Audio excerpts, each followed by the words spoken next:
The Selfish Path to Romance. Download Chapter 1 for free at drkenner.com and at amazon.com. And right now I want to welcome Jason to the show. Jason, you're having difficulty with trust issues with your girlfriend? Yeah. Yeah, what's going on? Well, I have a really beautiful, nice, sweet, caring girlfriend.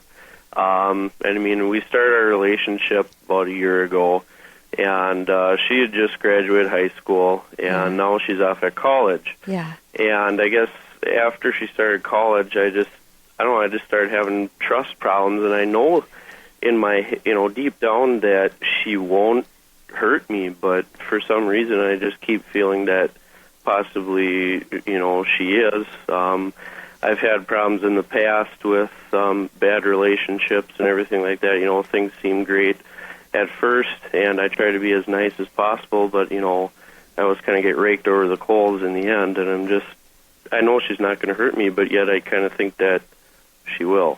Okay. So whenever you have that feeling, I feel like I may be hurt, you want to look for some evidence. Now, how old are you, Jason? I'm 24. You're 24, and she's how old? 18. She's 18. So what does that tell you right off the bat? Well, she maybe has a little growing up to do, I know that. Right. There's a 6-year age difference. Yep. Right? And yep. When did you meet her? I know you've already told me this, but let's take a closer look. We've actually kind of known each other for years. Yeah. I was friends with her brother, and I guess things just kind of developed.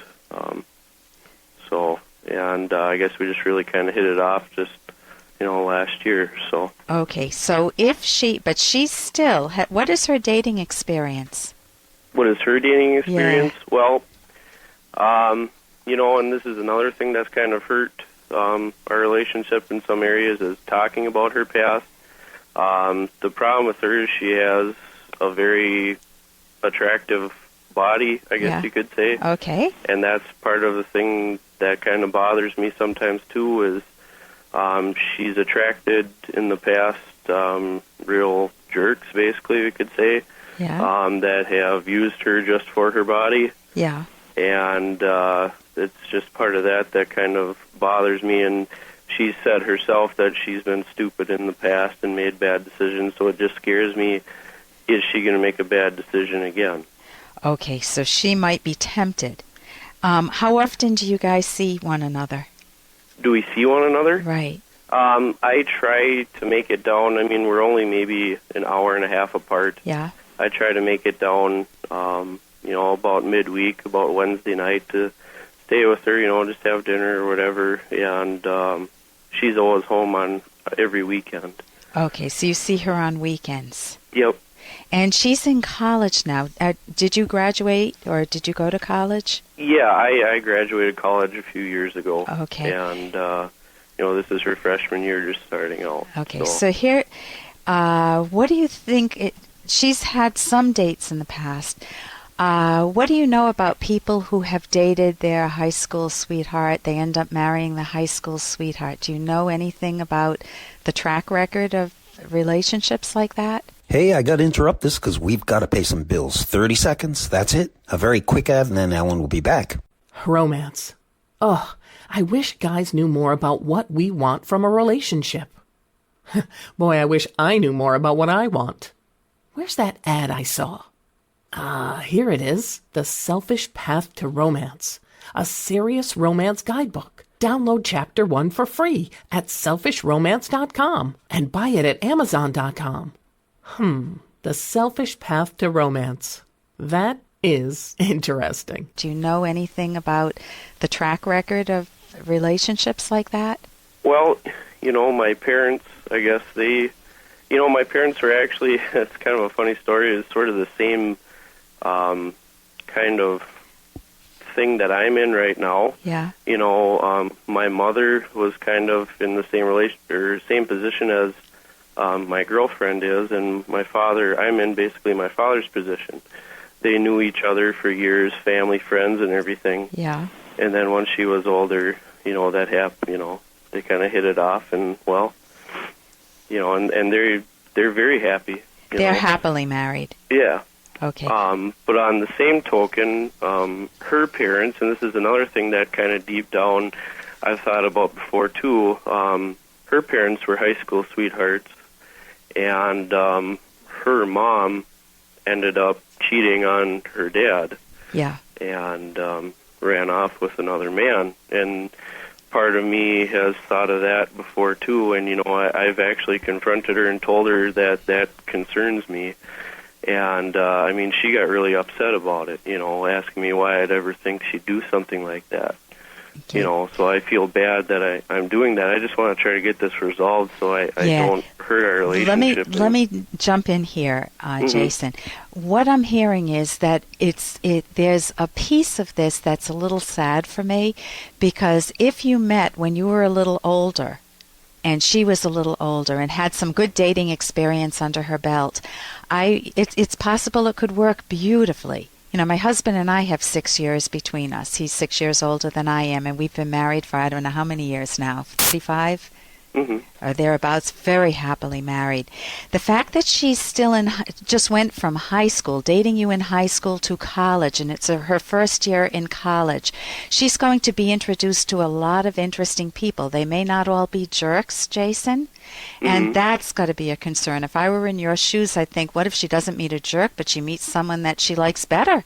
Right. Or is tempted to date? That's much more of a threat to me than a jerk. And that's always a possibility, and you can't force her mind, and it's as much as you would want it, you can't have a guarantee that she will want to stay with you. The best thing you can do is build an honesty with her, that if she becomes attracted to someone else, that she let you know that, so you don't have to have these haunting fears.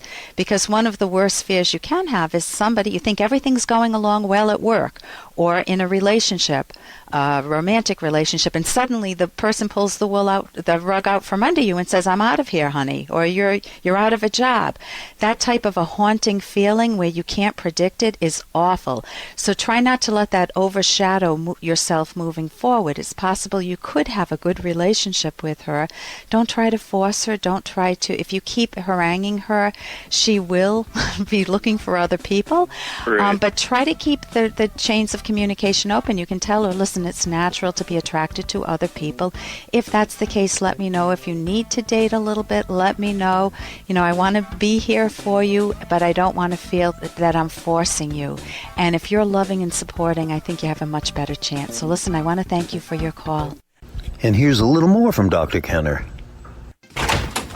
Hey, Niles. Maris found a gray hair.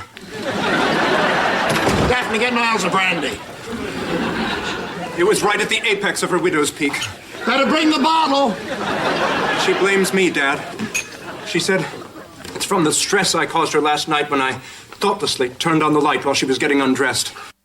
And do you have that problem? That's obviously from Frasier. That's Niles and Frasier. And do you have that problem, though? Are you afraid to look in the mirror? Are you afraid to see yourself naked and look at? Do you enjoy your body, or have you always been ashamed of your body?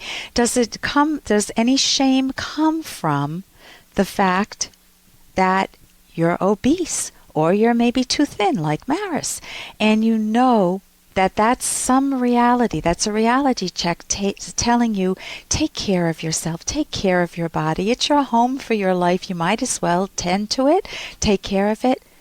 Or does that shame come from maybe some ideas you have about the body is shameful, sex is shameful, nudity is shameful, and that somehow we should all be cloaked in ways that don't disclose anything, and you feel guilty for any sensuality or sexuality because of ideas you've been taught, maybe secular versions or religious versions, that the body is only temporary and the soul is what counts.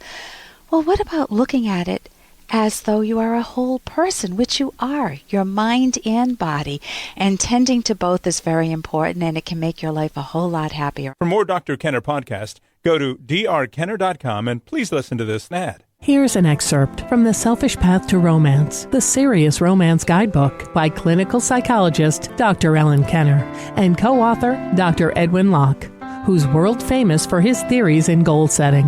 A successful romantic relationship absolutely needs partners to feel cherished by one another.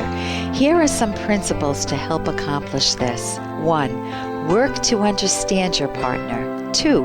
Encourage your partner to pursue his or her values. 3. Communicate constantly. 4. Show concern for your partner's welfare. 5. Show generosity. 6. Make decisions together. 7. Respect your partner's need for private time. You can download Chapter 1 for free by going to drkenner.com. And you can buy The Selfish Path to Romance at Amazon.com.